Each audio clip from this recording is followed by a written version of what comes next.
We have with us today Deacon Melvin McDaniels. He's a retired Lieutenant Colonel of the United States Army. And we asked him to come in today and just give us a brief overview of our Veterans Tribute that we're going to do today. Deacon McDaniels, we'll turn it over to you. Today, we try to think about all of the veterans and all of the services and all of the conflicts. Now, you will find as we talk to the veterans today, they will come from just about every conflict that we've had, with the exception of the World War II veterans. And as you know, most of them are getting a little older, but there are some around, and next year we would try to honor some of the World War II veterans. But as the veterans talk to you today, this is going to give you a better understanding of what it was like for them being away from home and being confronted by an enemy that they knew nothing about for the most part. Now, as we go through this today, we want you to keep in mind that these veterans, while they were soldiers, they were also just boys and girls from your neighborhood who used to go to the school with your children. So just think about them that way, and you will have a better understanding of the things that they went through. We thank you, Deacon McDaniels, and we'll turn it over to the interview at this time.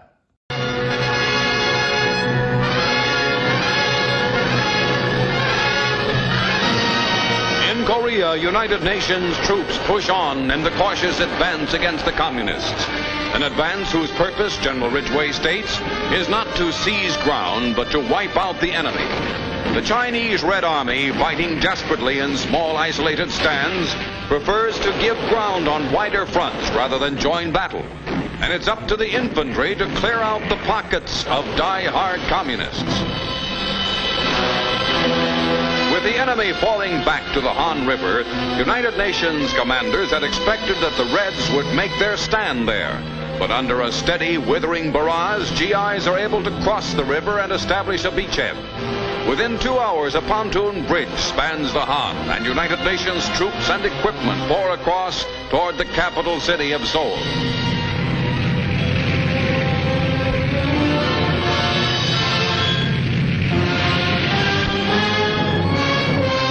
Moments later, Chinese communists, prisoners, are being marched to the rear.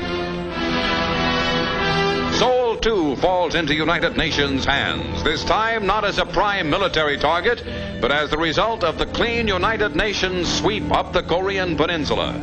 The once proud capital of the Korean Republic is a mass of ruins whose able-bodied men have been carried off to forced service in North Korea.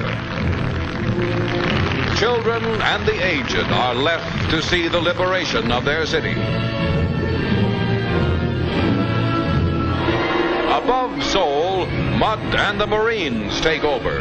For once, the Marines almost meet their match as spring thaws slow down the United Nations push. The Marines came back into action only recently from the Hungnam beachhead. Despite obstacles, United Nations forces drive on to the 38th parallel, border of North Korea. Okay, we're here at the home of one of Poplar Springs veterans, and we have a couple questions for you. Could you give us your name, branch of service, and dates that you served? Louis Richardson, United States Navy, 1950 to 1954. Good. Were you involved in a conflict or war during your period of service? And if so, what was the name of the conflict or war? Yes, Korean War. A Korean War veteran, great. Can you tell us a little bit about your conflict experience? Well, my conflict experience was twofold. One in 1950 and one in 1951. One in 1950, I was assigned to a small unit similar to the Navy SEALs. We came to Korea in a top secret mission. About six of us. We were accompanied by the South Korean Marines for a destination on land. We continued on, led by the South Korean Marines. At night, found our destination, got our top secret information, and on the way back to the boat, discovered, and the firefight ensued. We made it back to the boat. On the way back to the ship that was further out at sea, we had a couple of ships out there to cover our backs, and they were firing to the enemy on the shore. And one of the ships were blown up, and a couple of hundred men lost their lives. I saw that with my eyes. A traumatic experience. When we made it back to the big ship, we turned over our top secret information to the authorities. In 1951 was my second experience. I was assigned to a battleship, and on the battleship, we were attacked by fighter planes, dive bombers, torpedo planes, and my assignment was to shoot down with the crew with anti-aircraft gun the planes. In the firefight, I got injured from a blast in both my eyes, and I was blinded, taken down below, taken to the sick bay, which is our hospital. And I couldn't see out of my eyes for at least 6 months. My sight resumed, and I was able to see pretty good.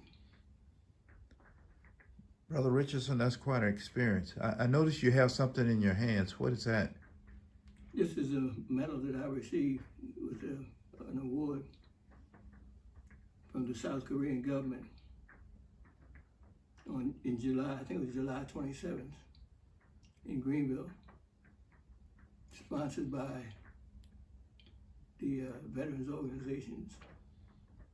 And the government of South Korea presented some veterans, including me, with this award, which is a statement of my service with my name on it, an award for Korean service, and then a special award, Ambassador for Peace.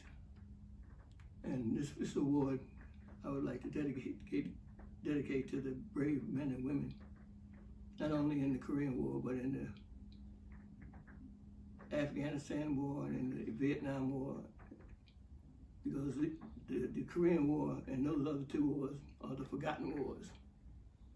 And we didn't get much credit and no recognition, and I appreciate recognition given by this church and recognition given by the South Korean government, because we haven't been recognized yet by our government for our services in the forgotten wars. And I want to dedicate this medal to those that fought in all those 3 wars.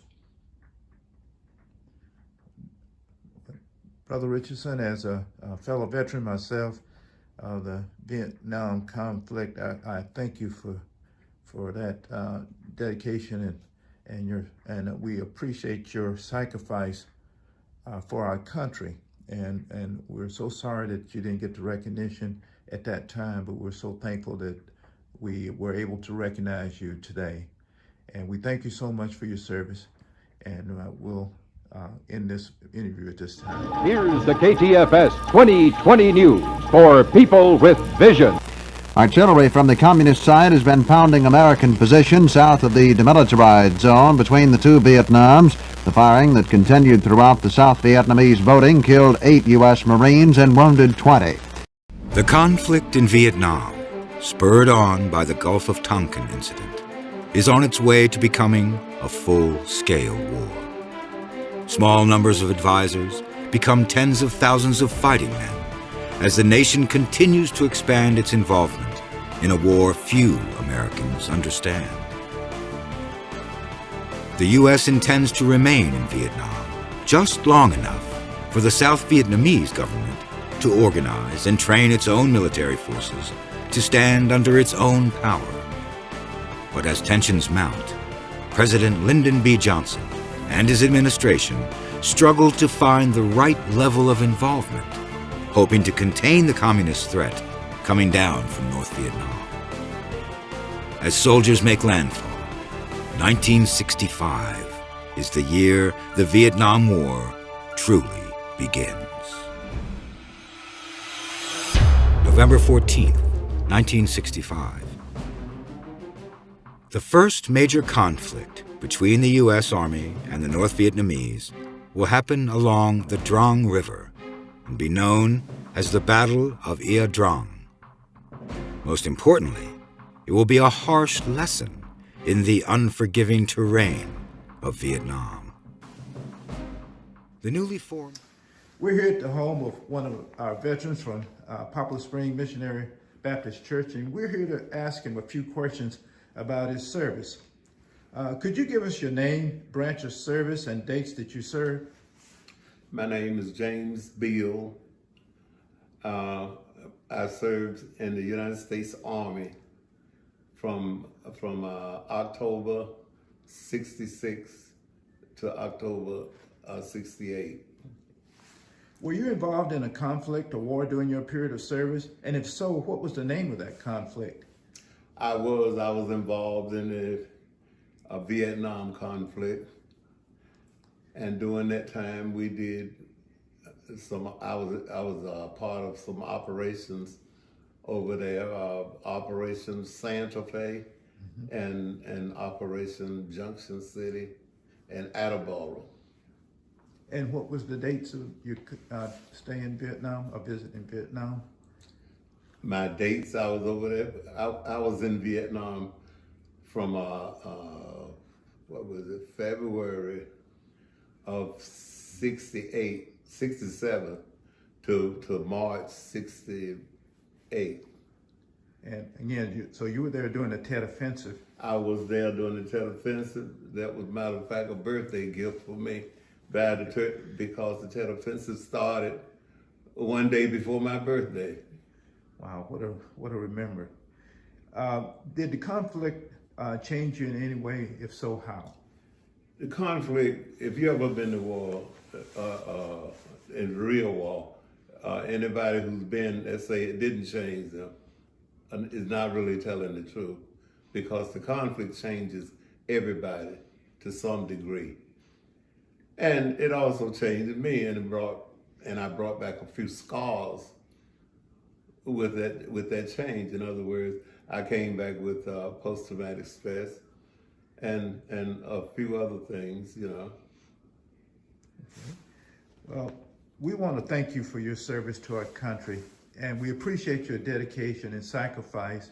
Again, we realize that the Vietnam returnees didn't get the appreciation or the celebration that they deserved, but we want to do our part at Poplar Springs to recognize you at this time. We thank you. Thank you. And this concludes our interview. Thank you. Deacon McDaniels is now going to give us some of his experiences while he was in the military. Deacon McDaniels, were you involved in a conflict during your period of service? Yes, I was. The major conflict I was involved in was the Vietnam conflict. But many people forget about the conflict in the Dominican Republic back in the mid-60s. I was involved in that activity also, although it did not last very long. Well, can you tell us if the conflict changed you in any way, and if so, how? Well, yes, it did. But one thing that I knew when I got the orders that I was going to be going to Vietnam, I knew that if anybody was going to come back alive, it was going to be me. So, because I was going to do those things I was supposed to do to make sure I was coming back alive. Plus, I had the prayers of my church, and my family, and my friends. And I also had the prayers of the sisters at Our Lady of the Seneca mission in New Orleans. Although I was a Baptist, they gave me a going off and told me that they were going to be praying for me. And I'm sure they did. I want to thank you for your service, Deacon McDaniels. And we truly appreciate your dedication and sacrifice. And at this time, we'll end this interview.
at Poplar Spring Missionary Baptist Church with our Sunday school superintendent, who's also a veteran.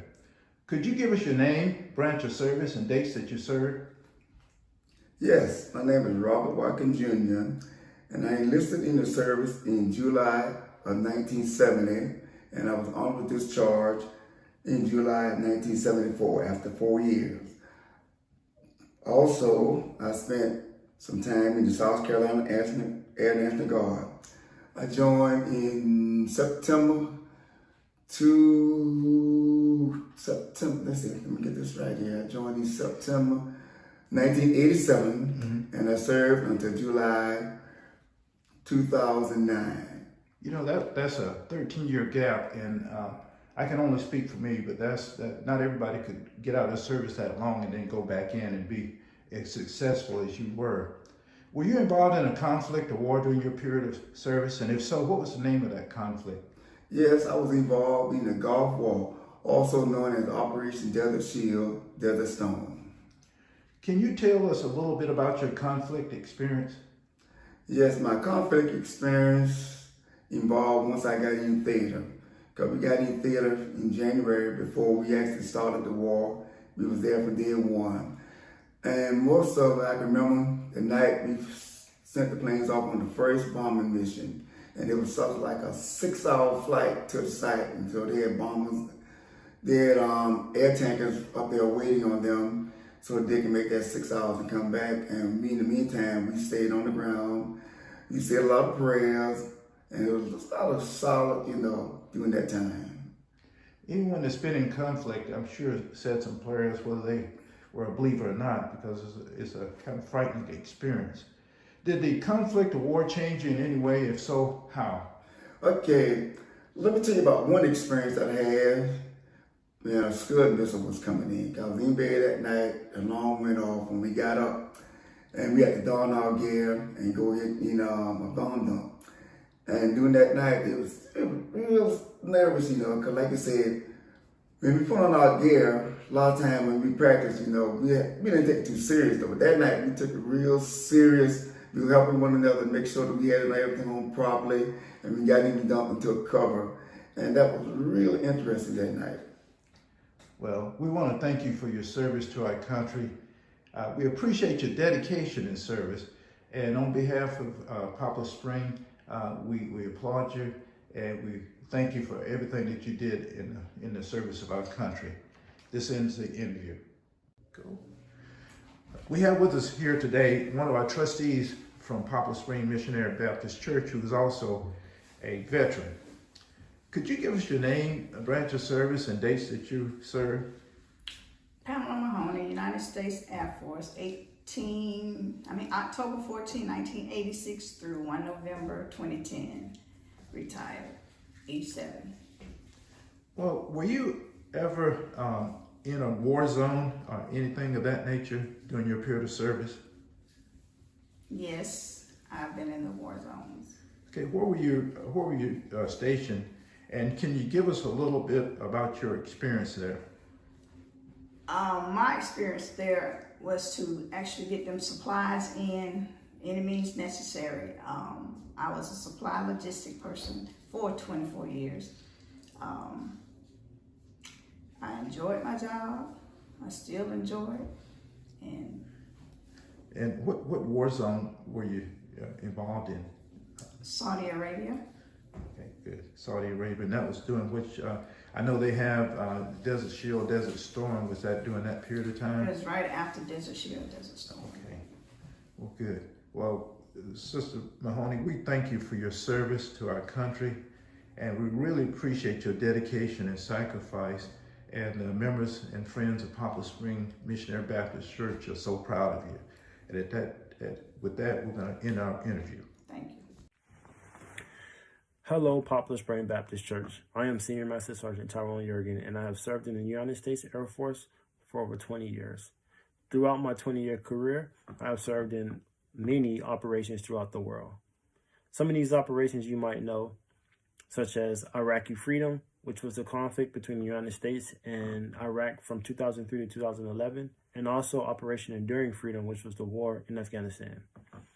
During these conflicts, I served in many roles, while in the military. Some of these roles were air advisor, helping our host nation counterparts establish their military strength, convoy commanders for when convoys were going off the installation to different locations throughout the AOR. Also, I was a personal security attachment lead for our commanding officer at the time.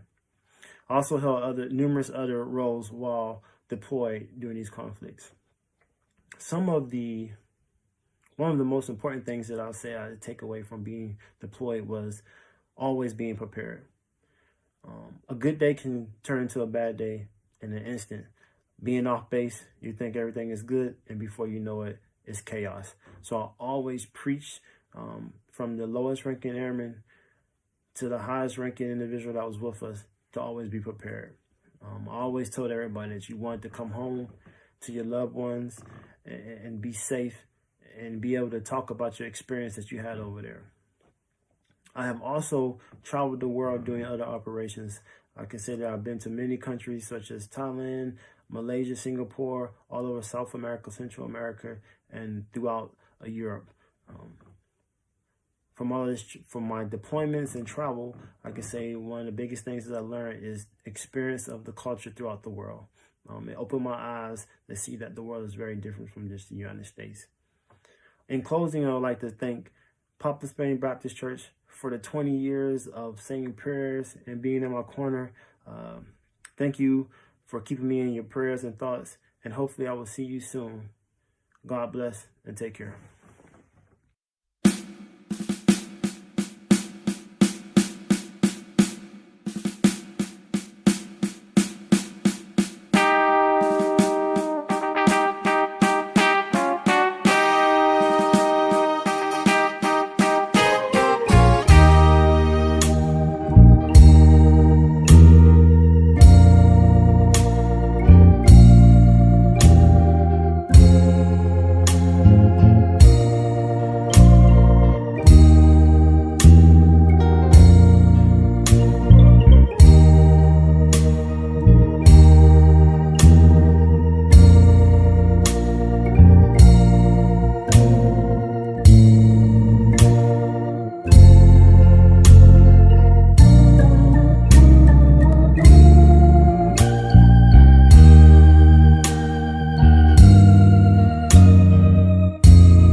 I would like to thank all current and former members of the military.